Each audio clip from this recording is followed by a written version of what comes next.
الحمد للہ رب العالمین والعاقبۃ للمتقین والصلاة والسلام علی سید الانبیاء والمرسلین وعلی آلہ واصحابہ الطیبین الطاہرین اما بعد سبحان اللہ۔ باللہ من الشیطان الرجیم بسم اللہ الرحمن الرحیم ما سلککم فی سقر قالوا لم نک من المصلین ولم نک نطعم المسکین صدق اللہ العظیم۔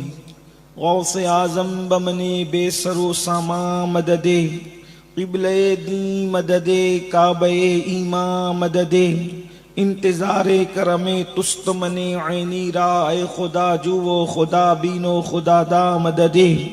بگرداب بلا افتادہ کشتی، ضعیفانو شکستہ رات و پشتی، بحق کے خواجہ عثمان ہارون مدد کن مدد کن مدد کن یا معین الدین چشتی۔ منبر پر رونق افروز برادر ذی قدر حضرت علامہ سید محمد قادری صاحب قبلہ مدظ اللہ العلی، خطیب اعظم راجستھان، میرے چھوٹے بھائی حضرت علامہ سید نور میاں صاحب نور اشرفی مدظ اللہ العلی، وہ جمیع عرش مقام سادات کرام، علماء ذوی الاحترام، حاضرین محفل، پردہ نشین ماؤں اور بہنوں، السلام علیکم ورحمۃ اللہ وبرکاتہ۔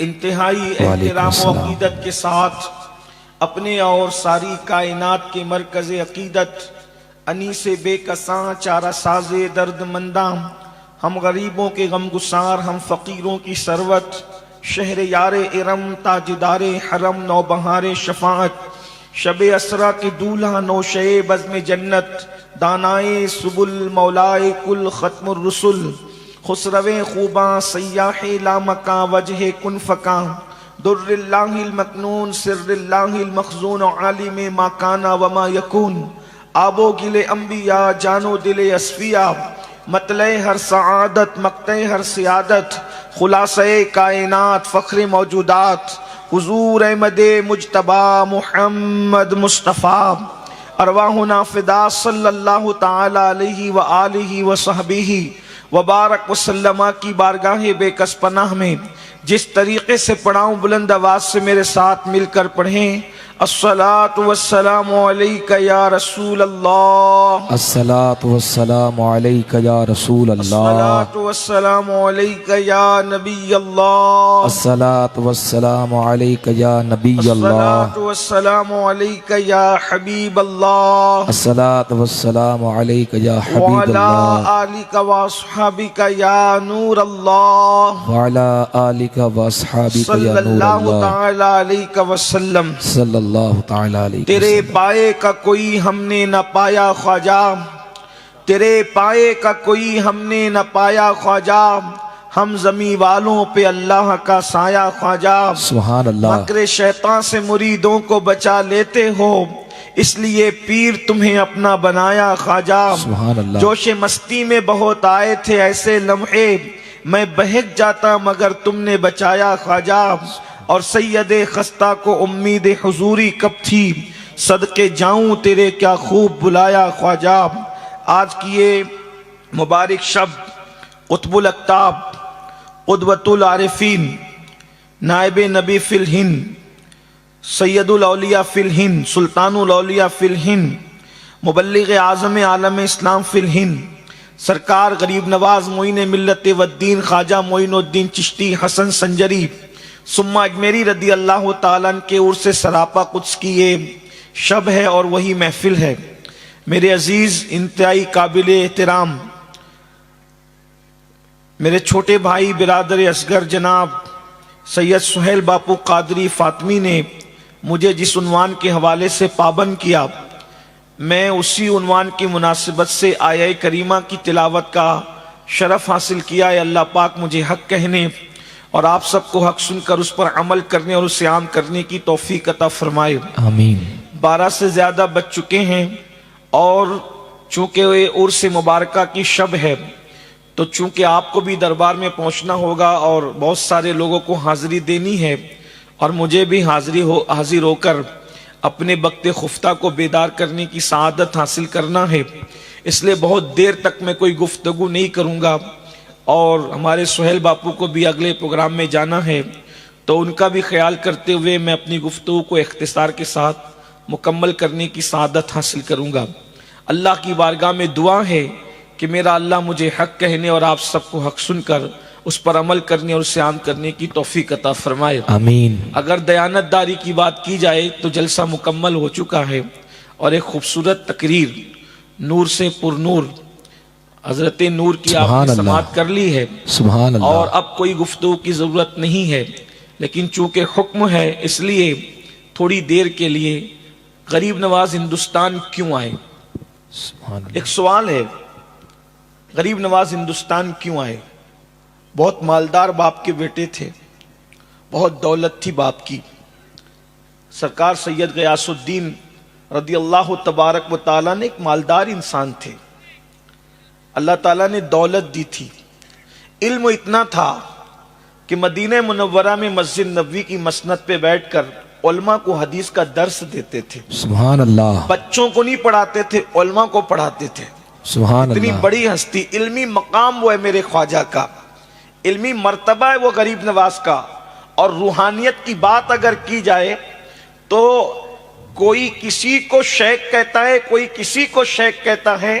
جب غریب نواز نے دربار رسالت میں سلام پیش کیا، السلام علیکہ یا جدی، تو جواب آیا وعلیکم السلام یا قطب المشائخ بحر و بر، اے سمندر اور خشکی کے پیروں کے بھی پیر، سبحان اللہ، اے خشکی اور سمندروں کے پیروں کے بھی پیر کے قطب، وعلیکم السلام یا قطب المشائخ بحر و بر، سبحان اللہ۔ مشائخ بحر و بر کے قطب، تجھ پر بھی سلام ہو۔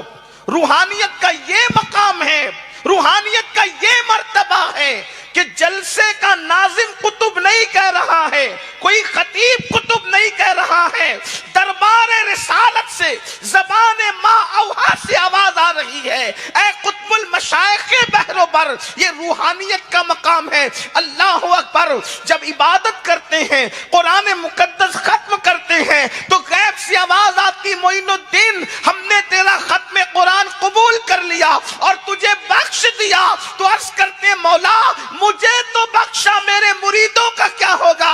ارشاد فرمایا گیا قیامت تک تیرے سلسلے میں جو بھی مرید ہوگا ان کو ہم نے بخش دیا ہے، نعرہ تکبیر، بخشش کر نعرہ رسالت، یعنی عرس غریب نواز۔ چشتیوں کو بخشش اور مغفرت کی بشارت دی گئی ہے۔ جو سچا چشتی ہو اس کو روحانیت کا مقام یہ، علمی مقام یہ، دولت کا حال یہ، عزت کی کیا کمی تھی، لوگ پلکیں بچھاتے تھے۔ پھر غریب نواز ہندوستان کیوں آئے؟ ہندوستان آنے کی وجہ کیا؟ ہندوستان آنے والے بہت آئے، کوئی ہندوستان کو لوٹنے آیا، کوئی سونے کی چڑیا کو اجاڑنے آیا، کوئی اس ہندوستان کے اندر اپنے پنجے گاڑنے آیا، کوئی ہندوستان کی عوام کو لوٹنے آیا۔ لٹیروں کا تو روز اول سے لے کر آج تک ڈیرا رہا، کسی نے کسی نام سے لوٹا، کسی نے کسی نام سے لوٹا، کسی نے کسی نام سے لوٹا۔ لٹیرے تو بہت آئے تاریخ میں، لیکن ایک لٹانے والا آیا۔ واہ، سبحان اللہ۔ لٹیرے بہت آئے ہندوستان میں، ایک لٹانے والا آیا، اور اس لٹانے والے کو دنیا غریب نواز کہتی ہے۔ سبحان اللہ، سبحان اللہ۔ لٹانے کے لیے آج تک لٹا رہے ہیں۔ واللہ العظیم، اللہ اکبر۔ لوگ فقیروں کو دیتے ہیں، میرا خواجہ ایسا داتا ہے، فقیروں کو بھی دیتے ہیں، غریبوں کو بھی دیتے ہیں، اللہ اکبر۔ لیکن سلطان شمس الدین التمش کو جس نے تخت و تاج دیا، اللہ کی عطا سے اس کو غریب نواز کہتے ہیں، اللہ اکبر۔ جس نے غوری کو بلا کے تخت و تاج عطا کیا اللہ کی عطا سے، اس کو غریب نواز کہتے ہیں۔ جس نے اکبر جیسے جلال الدین کہلانے والے کو بیٹا عطا کیا، اسے غریب نواز کہتے ہیں۔ اللہ کی عزت کی قسم، نہ کوئی غریب نہ کوئی امیر، غریب نواز کی بارگاہ میں جس نے بھی دامن پھیلا دیا،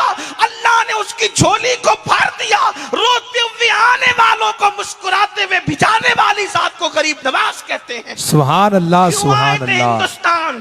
آنے کی وجہ کیا تھی؟ ہندوستان آنے کی وجہ چونکہ وہ ان کے نانا کے سچے جانشین تھے، ان کے نانا کے سچے جانشین تھے. اور سرکار غریب نواز کہتے ہیں رحمت للعالمین نے مجھ پر اپنی رحمت کے 100 دروازے کھولے ہیں. غریب نواز فرماتے ہیں رحمت للعالمین نے اپنی رحمت کے مجھ پہ 100 دروازے کھولے ہیں. وہ دروازے کھلے کیسے، کس شان سے کھلے، یہ تو الگ خانقاہی سا عنوان ہے. کشن گڑھ کے عوام اس کے قابل نہیں، یا ان کا ذہن اس کے جو ہے وہ حوالے سے میں متحمل نہیں پاتا کہ یہ اتنا بڑا بوجھ ان کے سر ڈالوں. لیکن اتنا ضرور کہتا ہوں رحمت للعالمین کی جو فکر تھی، فکر کیا تھی؟ رحمت للعالمین کی ایک فکر تھی کہ کوئی بھی انسان جہنم میں نہ جائے، کوئی بھی انسان جہنمی نہ بنے، کوئی بھی انسان جہنم کا ایندھن نہ بنے. تو رحمت للعالمین نے جب اپنی رحمت کے 100 دروازے غریب نواز پر کھولے تو غریب نواز رسول اللہ کے سچے جانشین بن کر ہندوستان کی سرزمین پر آئے. اب تھوڑا سا میں آپ کے سامنے ایک اشارہ پیش کرتا ہوں، ایک مطالعہ پیش کرتا ہوں، تقابل نہیں کرا رہا ہوں، عکس جمیل پیش کر رہا ہوں. رحمت للعالمین جہنم سے بچانے کے لیے پہاڑوں سے گھری ہوئی بستی جسے مکہ کہتے ہیں وہاں پر تشریف لائے، اور غریب نواز رحمت للعالمین کے جانشین بن کر پہاڑوں سے گھری ہوئی بستی اجمیر مقدس میں تشریف لائے. وہاں مشن کیا تھا؟ جہنم سے بچانا. یہاں مشن کیا تھا؟ جہنم سے بچانا. وہاں دشمنوں کا مشن کیا تھا؟ زمین پتھر کی. اللہ اکبر. زمین پتھر کی، دل بھی پتھر کے، اور پھر معبود بھی پتھر کے، اور ہاتھوں میں بھی پتھر لے کر کے رسول اللہ کے خلاف دشمن کھڑے تھے. اور یہاں بھی زمین پتھر کی، معبود پتھر کے، دل پتھر کے، اور دشمن بھی پتھر لے کر کے کھڑے تھے. وہاں رحمت للعالمین پتھر کھا کر دعا دے رہے تھے. یہاں رحمت للعالمین کا جانشین پتھر کھا کر کے دعا دے رہا تھا. اندازہ فرمائیں وہاں کرامتوں، وہاں معجزے کا ظہور تھا، یہاں کرامتوں کا ظہور تھا. اللہ اکبر. اندازہ فرمائیں، ذرا غور کریں. لیکن فکر کیا ہے؟ بہت میں نے کہا لمبی گفتگو نہیں کریں گے، لیکن توجہ کرنا. اللہ اکبر. کشن گڑھ والوں، غریب نواز کے پڑوس میں رہنے والوں، گرد نواز سے آنے والوں، اپنے نانا کی ایک فکر لے کر کے آئے تھے کہ قوم کو، لوگوں کو، انسانوں کو جہنم سے بچایا جائے. فکر نبوت کی تھی کہ کوئی جہنم میں نہ جانے پائے، جہنم سے بچایا جائے. اس لیے کہ اللہ کے رسول صلی اللہ علیہ وآلہ وسلم جانتے ہیں کہ جہنم کی آگ کو دنیا کا کوئی انسان برداشت نہیں کر سکتا. انسان تو انسان ہے. اللہ اکبر.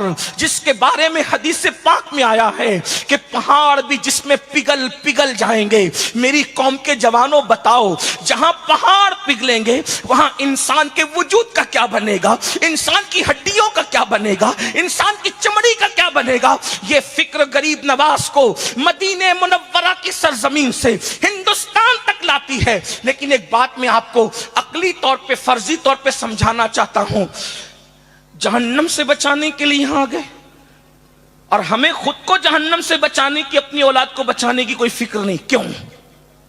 کیونکہ ایمان اتنا مضبوط نہیں ہے جتنا ان کا تھا. ہماری حیثیت کیا ہو گئی؟ ہماری دنیا کی حیثیت دریا کی جیسی ہو گئی، اور ہماری حیثیت مچھلی جیسی ہو گئی. جب مولانا کہتے نماز نہیں پڑھو گے تو جہنم میں جاؤ گے، سود کھاؤ گے تو جہنم میں جاؤ گے، شراب پیو گے تو جہنم میں جاؤ گے، کفر کرو گے تو جہنم میں جاؤ گے، بیوی پہ ظلم کرو گے تو جہنم میں جاؤ گے، ماں باپ کی نافرمانی کرو گے تو جہنم میں جاؤ گے. وہ کہتے ہیں مولانا یہ جہنم کہاں ہے، کدھر ہے، کیا ہے؟ ایک بات آپ کو بتاؤں، یہ ہے، آپ کی عقل میں نہیں آتی. اس کو دیکھنا کب ہے پتہ ہے؟ جب مرو گے تو سمجھ میں آئے گا کہ جہنم کیا چیز ہے. لیکن مر کر پھر بچنے کی کوئی سبیل نہیں، تیاری کا کوئی طریقہ نہیں. اس کو ایک آسان زبان میں سمجھو. دریا میں مچھلیاں ہیں، ایک دانشمند مچھلیوں میں تقریر کر کے کہتی ہے مچھلیوں اس طرف نہ جانا. کس طرف؟ کنارے کی طرف نہ جانا. کیوں؟